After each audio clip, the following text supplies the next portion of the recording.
Minisitule y'ebyenjigiriza eragidde amasomero gonna mu ggwanga okuggalawo nga 25 omwezi guno mu kifo kyanga 9 ogw'Ekumi ng'omukawefube w'okulwanyisa okusaasaana kwa Ebola. Bino byogeddwa minisita w'ebyenjigiriza ebisookerwako Dr. Joyce Molikukadukiyu.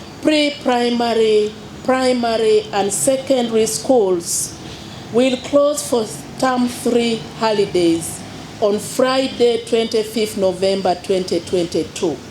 Cabinet considered and approved a proposal from Ministry of Health to reduce term 3 by 2 weeks so as to decongest schools that are likely to increase vulnerability of our children to Ebola disease. Okusinza ku kiwandiiko ekifulumiziddwa minisita w'ebyenjigiriza Janet Kataba Museveni, olukiiko lw'abaminisita oba kabinenti yatudde eggulo kyasaliddwawo nti amasomero gaggalwewo nga bukyali kubanga Ebola ayongedde okukwata abaana ate nga abayisa bubi bw'ogeraageranya n'abakulu.